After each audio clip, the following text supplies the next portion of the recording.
The garage door was open. That was the first thing I noticed, not the quiet, not the cold coffee in my hands, not even the ache in my chest that never really left any more, just the garage door. I stood at the kitchen sink, staring through the small window above it, watching morning light spill into a place that should have been closed, dark, locked, the way my husband always left it. Frank never left the garage open. In 41 years of marriage, not once. But Frank had been gone for 7 months. I set the mug down slowly, like the sound might break something fragile inside me. The coffee had gone cold, untouched. I hadn't realized how long I'd been standing there. I walked to the back door, opened it, and stepped into the early spring air. It was warm for March, the kind of morning Frank loved. He would have already been out there, sleeves rolled up, music playing low, wiping dust from the hood of that old Mustang like it was a living thing. I crossed the yard in my slippers, not bothering to change. The grass was damp, still holding onto the night. The concrete felt colder than I expected when I stepped into the garage. And that's when I saw it, or rather didn't. The space was empty, no long hood, no chrome. No familiar shape resting in the center like it had for nearly 20 years. Just an oil stain on the floor, dark, familiar, permanent. I stood there staring at nothing, waiting for my eyes to adjust, waiting for my brain to tell me this wasn't real. But it was. The Mustang was gone. My heart started pounding, slow and heavy, like it was trying to escape my chest. I reached for the door frame and held on. Breathe, Elena. In through the nose, out through the mouth. 40 years as a nurse teaches you how to stay calm when things go wrong. But it doesn't teach you how to stay calm when the thing you loved most disappears. The workbench along the back wall was untouched. Frank's tools still hung neatly on the pegboard, each one outlined in black marker. Hammer, wrench, the screwdrivers arranged by size. His old red toolbox sat closed exactly where he'd left it. And there beside it was his notebook. I walked over and picked it up. The cover was worn soft from years of use. The pages inside were filled with Frank's small, careful handwriting, measurements, notes, dates. The last entry was from 3 weeks before he died. The letters were shakier than usual, almost finished. Took me 20 years, but she's finally where I want her. I can't wait to teach Elena to drive her. We'll take that road trip next summer. Just us, no schedule, just miles. My throat tightened. I closed the notebook and set it back exactly where it had been. The garage still smelled like him. Oil, old leather, that citrus hand soap he loved. I could almost hear the radio, classic rock, low volume. Frank humming along, pretending he wasn't singing. A car engine pulled into the driveway. I turned, a black sedan. New, shiny, expensive, Daniel. My son stepped out of the driver's seat. 36 years old, but I could tell immediately he knew, the way he stood, the way his shoulders curled inward, the way he avoided my eyes. The passenger door opened. Melissa stepped out, perfect posture, perfect hair, designer sunglasses, even this early in the morning. She looked at me standing in the garage like she was assessing a problem. Daniel walked toward me, stopping at the edge of the driveway. "Mom," he said. I waited. We need to talk." "Where's the car, Daniel?" He swallowed. "That's what I wanted to talk about." "Where is it?" He looked down. "I sold it." The words landed, but my mind couldn't make sense of them at first. "You what?" "I sold it yesterday." The world tilted slightly. "That was your father's car." "It was just sitting there," he said quickly. "You don't drive it, and we needed the money." For what?" I asked, though something inside me already knew. Melissa walked closer, her heels clicking softly on the concrete. "We're going to Paris," she said brightly. "It's important for networking opportunities." Daniel didn't want to disappoint me. The tightness in my chest spread. "How much?" I asked. Daniel hesitated. 15,000. I almost laughed, almost. That car had been Frank's life for 2 decades. Every spare dollar, every weekend, every quiet moment. And my son sold it like it was old furniture. "You should have asked me," I said. "Would you have said yes?" He snapped. I met his eyes. "No." Melissa sighed like a patient teacher dealing with a difficult student.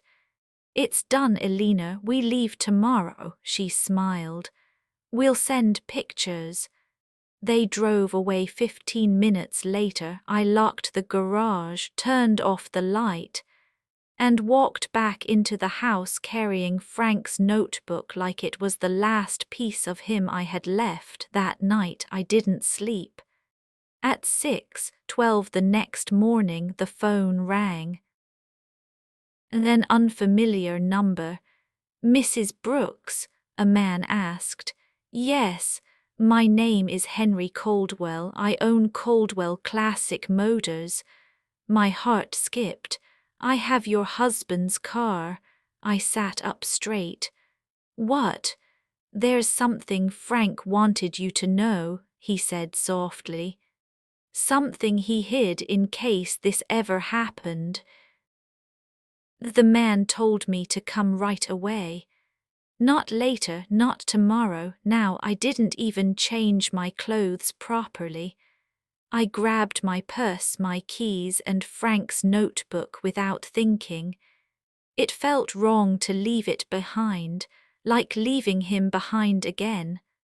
The drive across town felt unreal. Traffic lights, other cars, people heading to work like nothing had happened.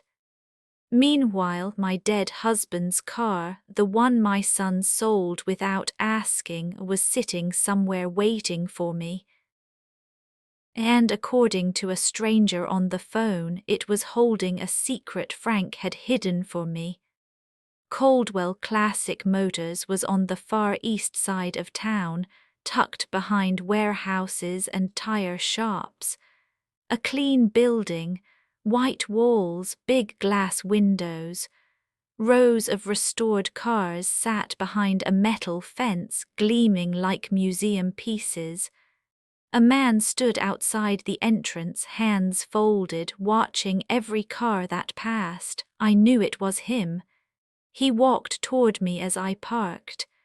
"Mrs. Brooks?" he asked gently. "Yes." "I'm Henry Caldwell." He shook my hand. His grip was firm, but his eyes were red. "I'm sorry about Frank," he said. "He was a good man, a very good man." "You knew my husband," Henry nodded. "He saved my business 26 years ago. Co-signed a loan for me when no one else would, never told anyone, never asked for credit." That sounded exactly like Frank. "He made me promise something," Henry continued. "If anything ever happened to him, And if that Mustang ever left your garage, I was supposed to call you.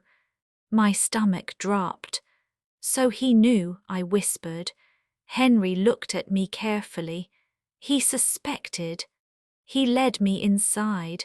The building smelled like clean metal and polish, bright lights overhead, everything organized, calm, professional. At the back of the showroom were 3 cars under covers. Henry stopped at the last one. He pulled the cover back slowly. There it was, the Mustang, dark blue paint gleaming. A chrome shining like Frank had polished it yesterday. Not a scratch, not a flaw. I walked toward it like I was afraid it might disappear. I touched the hood, cool, solid, real. My knees felt weak. Henry waited quietly while I sat in the driver's seat. The leather smelled like home. Frank's hands had worn the steering wheel smooth in certain places. I rested my palms there, closed my eyes. You said Frank hid something, I finally said. Henry nodded. 2 years ago, he asked me to help him install a hidden compartment behind the radio panel. Why? Henry hesitated. He said, if I'm right, Elena will need proof. If I'm wrong, she never has to know. My heart started pounding. Henry showed me how to release the panel, press here, slide there. The faceplate came loose. Behind it was a dark, hollow space. Henry stepped back. I never looked inside, he said. He made me promise. I reached in. My fingers touched paper. I pulled out a thick folder. Under it was an envelope. My name was written on the front, Frank's handwriting. Under the envelope was a small wooden box. My hands were shaking as I opened the letter. Elena, if you're reading this, something went wrong.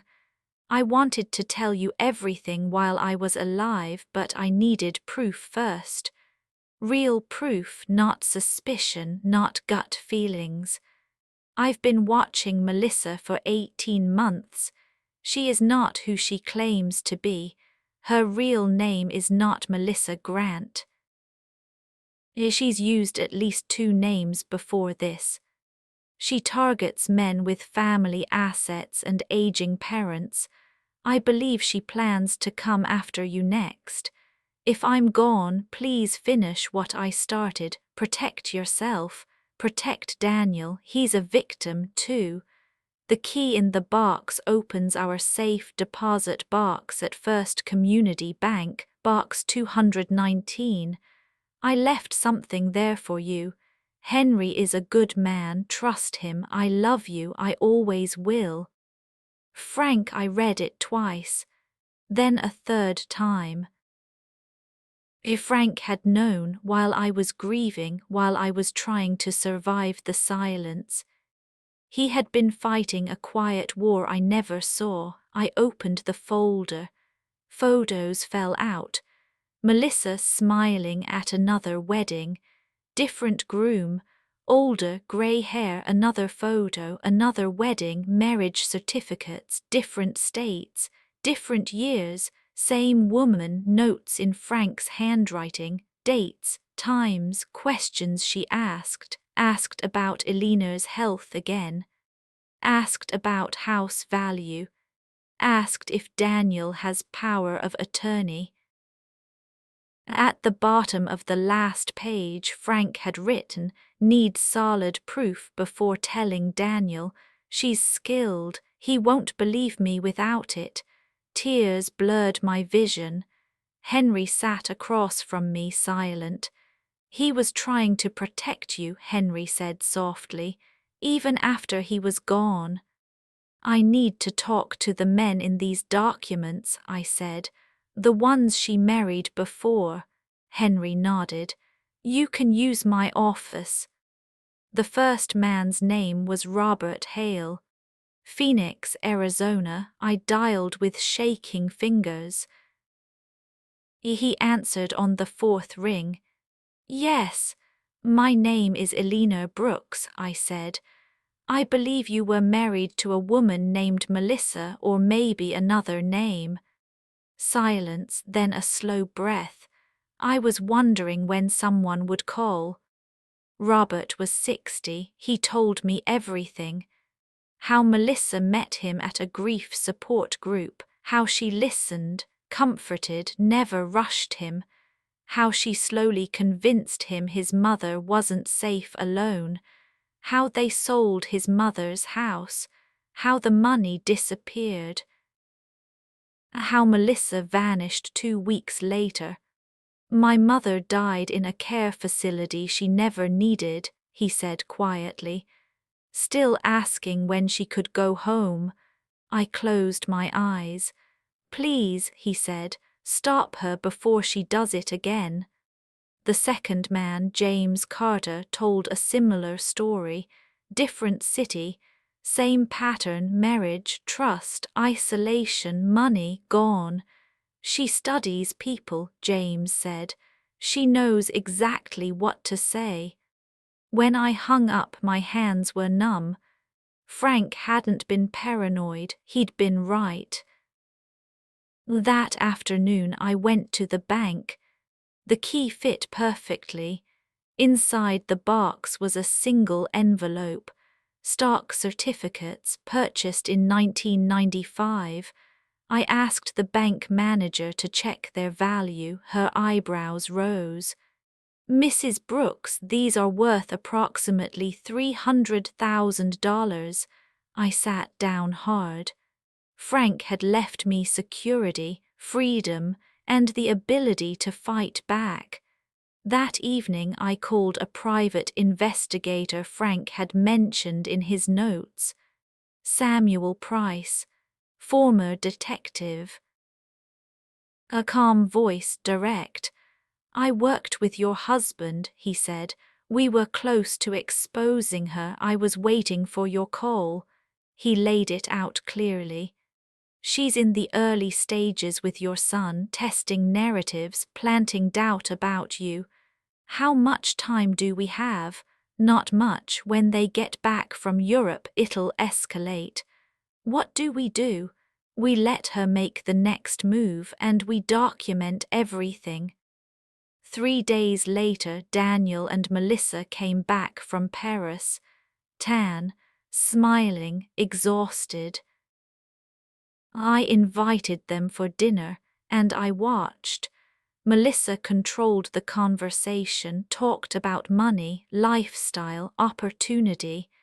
Then, casually, this house is really too much for one person, Elena. There it was, the first move. I smiled politely and wrote everything down after they left. 2 nights later, I asked Daniel to come over alone. I need to show you something your father left, I said. He came, defensive, guarded. When I showed him the documents, he exploded. This is insane. Dad never trusted her. Then call them, I said calmly. Prove him wrong. He left angry. I didn't know which way he'd turn, toward truth or deeper into her trap. At midnight my phone rang. Daniel was crying. I called them, Mom, he said. Every word was true. My heart broke for him, and somewhere deep inside I knew Frank had timed this perfectly. After Frank died, the house learned how to be quiet, not peaceful, not calm, just quiet in a way that felt like something had been taken out of the walls. Every sound echoed. Every step reminded me of another step that would never come again. For a while it was just me and the memories. Then Daniel moved back in. At first I was grateful, truly grateful. I told myself I was lucky. Many women my age eat dinner alone every night.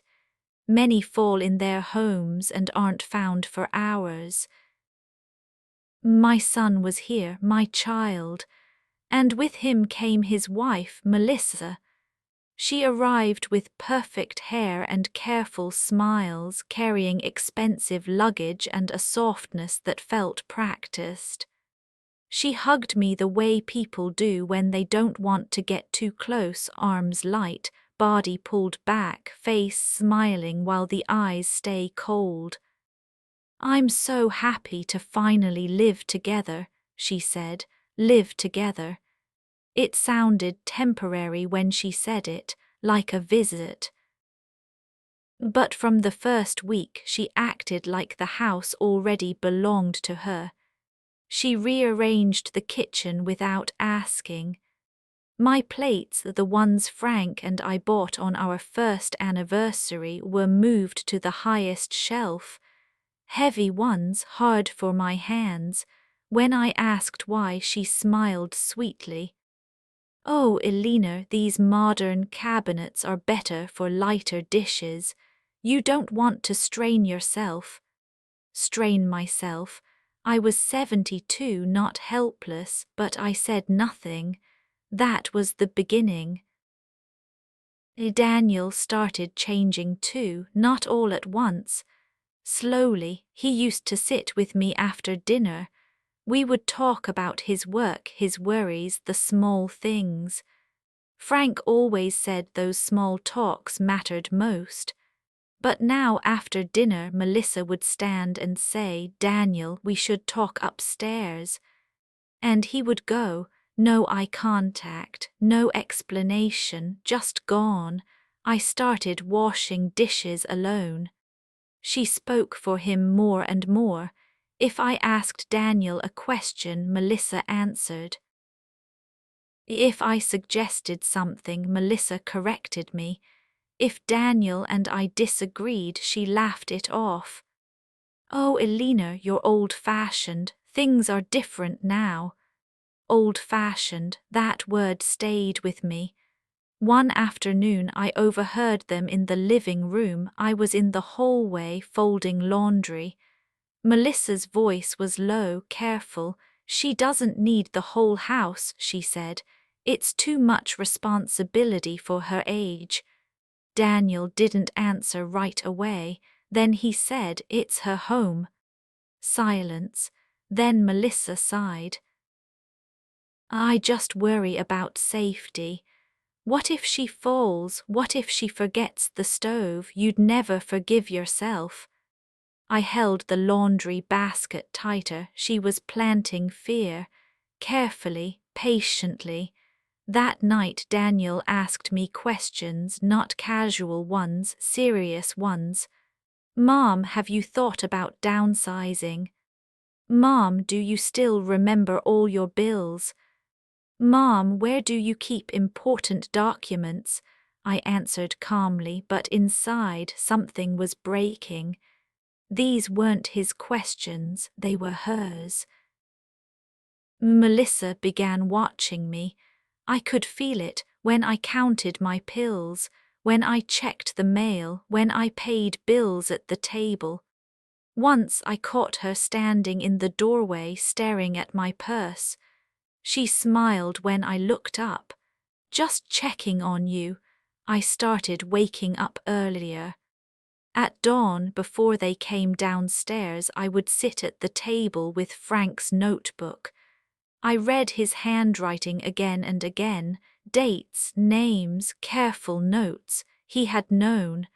And now I was living inside his warning. Melissa started changing the story Daniel believed about me. I could hear it in his tone. "Mom, you don't have to be so sensitive." "Mom, Melissa is just trying to help." "Mom, you misunderstood." Misunderstood, that word hurts more than anger because it makes you doubt yourself. One morning Melissa suggested I stop driving. "It's just safer," she said. "Daniel worries." I looked at my son. He didn't look back. "I still drive fine," I said. Melissa smiled again. Of course, for now. She took over groceries. She replaced my brands with cheaper ones. She cancelled my newspaper. You don't really read it anymore, do you? I did, every morning, but I didn't argue. At night I talked to Frank, not out loud. Inside, you were right, I told him, she's moving us apart. Some nights I cried quietly so they wouldn't hear. Not because I was weak, but because I felt invisible in my own home. The first open conflict happened over the will. She brought it up like it was nothing. Casual, you've updated your will recently, right, Elena? Daniel froze. I felt the air leave the room. That's private, I said. Melissa tilted her head. Of course, I just thought clarity avoids confusion later. Later, always later. After that, Daniel stopped sitting with me altogether. Meals became silent. Melissa filled the space with plans, trips, investments, ideas, all future-focused. None included me. I began writing everything down, dates, words, looks. Frank taught me that. A truth fades when it's not written, he used to say, so I wrote and waited. Because something told me she wasn't done. There is a special kind of loneliness that comes when someone you love is right in front of you but no longer sees you. Daniel was in the house every day. I heard his footsteps. His laughter, softer now, shorter, his door closing, but he was no longer with me. Melissa made sure of that. She never openly fought me. That would have been too obvious. Instead, she erased me 1 inch at a time. It started with small exclusions. They went out for coffee without asking me. They planned weekends away and told me after. They spoke in looks instead of words. I became a guest in my own home. One evening I tried to talk to Daniel alone. "Can we sit for a minute?" I asked. Melissa smiled before he could answer. "Oh, Daniel, we're already late. Mom understands." And he nodded just like that. That night I locked my bedroom door. I hadn't done that since Frank was alive, not because I was afraid, but because I needed one space that was still mine. I sat on the bed and cried quietly into my pillow. Not loud sobs, just tears that fall when you realize something precious is slipping away. The next morning I called Samuel Price, the investigator Frank had trusted. I went out to the garden to make the call, pretending to check the plants. Samuel listened without interrupting. When I finished, there was a pause. "She's accelerating," he said calmly. "Which means she thinks she's winning." "What do I do?" I asked. "You observe," he said. "And you document, carefully, quietly. I already write things down." "That's good," he said. "Now we gather proof your son can't ignore." Samuel taught me how to protect myself. Nothing dramatic, nothing illegal, just awareness. He told me which conversations mattered, which words manipulators use, which moments reveal intent. "She'll try to isolate you," he said, "and she'll test your memory." That frightened me. "Why my memory?" "Because if she convinces your son you're confused," Samuel said, "she controls the narrative." Melissa began doing exactly that. She corrected me in front of Daniel. "No, Elena, that's not what happened." She questioned my recall. "Are you sure you remember that correctly?" She laughed gently when I insisted. "Oh, sweet Elena, sweet. Like a child, one afternoon I overheard them upstairs. I wasn't trying to listen. Their voices were just loud enough. "She's forgetting things," Melissa said. She asked the same question twice today. That wasn't true. Daniel hesitated. "She's grieving," he said. Melissa sighed. "I just don't want to wait until something happens." That sentence stayed with me. Until something happens. Samuel suggested audio recording. "Only in shared spaces," he said. "Only when you're present." I hated the idea. It felt dishonest, but then I remembered Frank's words.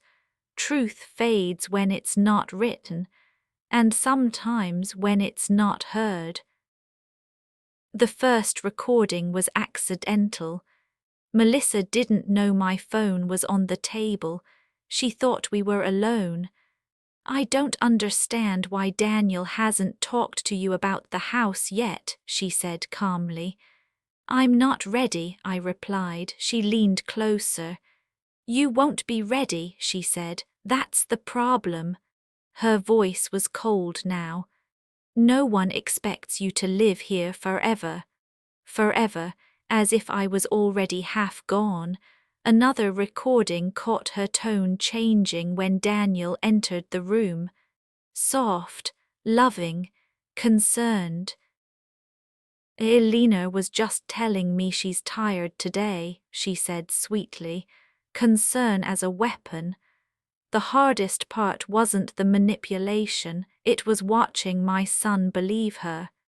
He began checking on me too often, not lovingly, suspiciously. "Did you take your medication, Mom? Did you pay the electricity bill? Did you forget what day it is?" Each question felt like a small cut. At night I sat alone in my room, headphones on, listening to the recordings. Melissa's voice sounded different when Daniel wasn't around. Sharper, colder, impatient. I wondered how he couldn't hear it. Then Samuel explained. "When you love someone," he said, "your mind fills in the gaps for them." Melissa started pushing harder. She suggested power of attorney. "It's just paperwork," she said. "In case of emergencies." I said no. She smiled, but her eyes hardened. That night she didn't say good night. Daniel stopped defending me, not openly, but quietly. Which hurt more, he avoided conflict by avoiding me. One evening I made his favorite meal, pot roast, mashed potatoes, gravy the way Frank used to make it. Daniel barely touched it. Melissa pushed her plate away. "We're trying to eat lighter," she said, as if my cooking was something unhealthy. I began losing weight, not from illness, from stress, from shrinking myself. I felt smaller every day. Samuel came by once when Melissa was out. He sat across from me at the kitchen table. "You're doing well," he said, "better than most." "I feel like I'm disappearing," I told him. "That's what they want," he said. "Don't let them rush you." He looked at my notes, my dates, my recordings. "This will matter," he said, "especially when she slips." "When will that be?" "When she thinks she has full control," he said. Melissa made her biggest mistake a week later. She assumed I was weak. She assumed I was afraid. She assumed wrong. She told Daniel she was opening a joint account. "For household expenses," she said. I heard her say it, casual, confident. Daniel nodded. Something inside me hardened. That night I called Samuel. "She's crossed a line," I said. "Yes," he replied, "and now she's close to exposure." I went to bed that night calmer than I had been in months, because for the first time I wasn't just surviving, I was waiting, and manipulators hate waiting.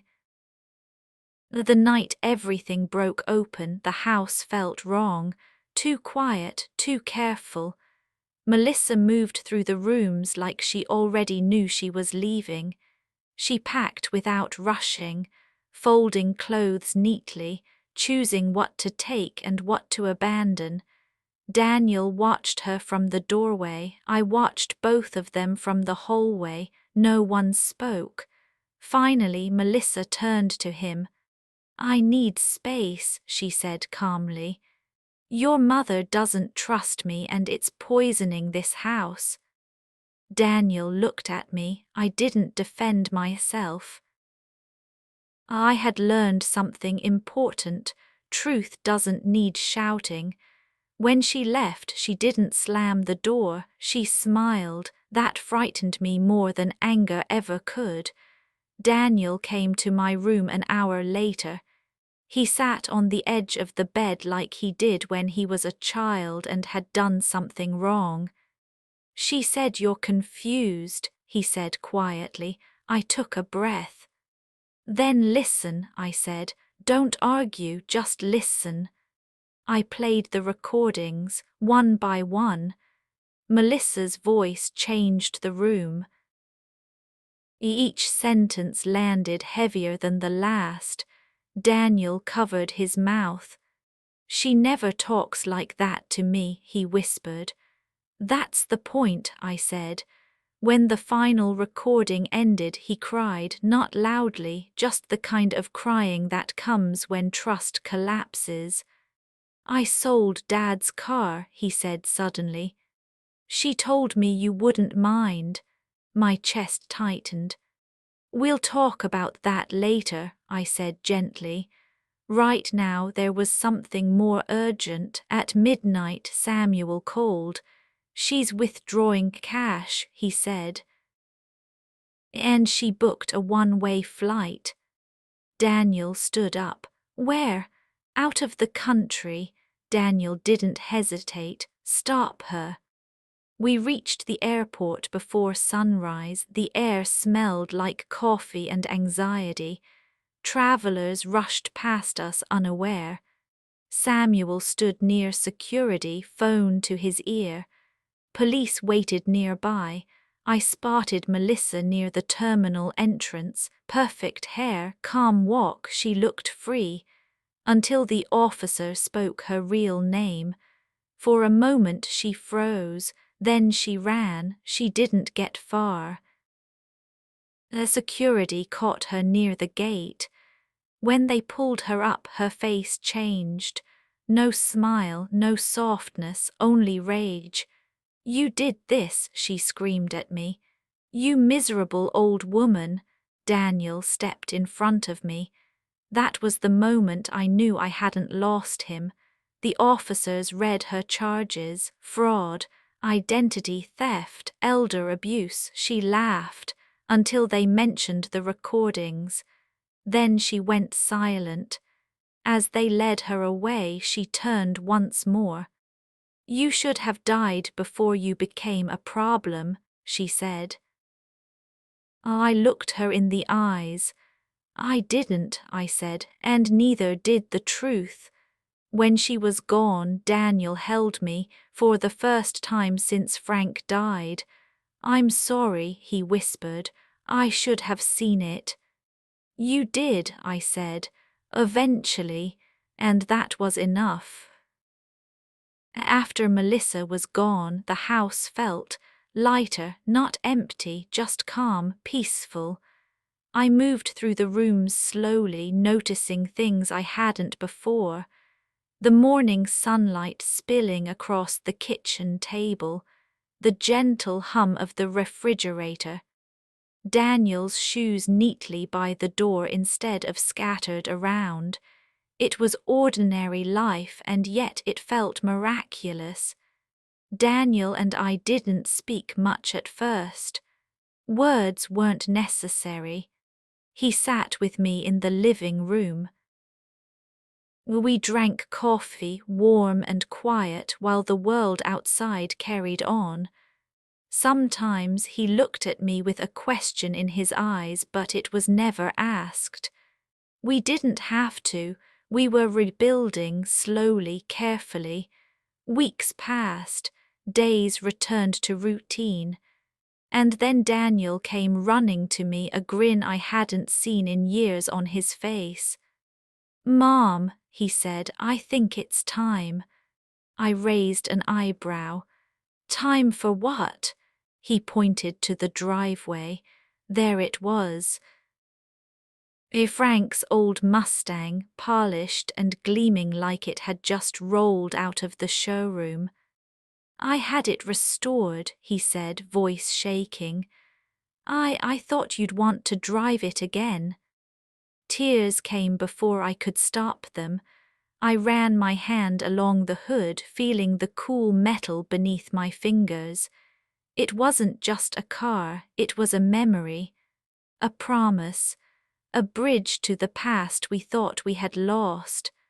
The first time I drove it, the engine roared like a heartbeat, wind on my face, hair blowing.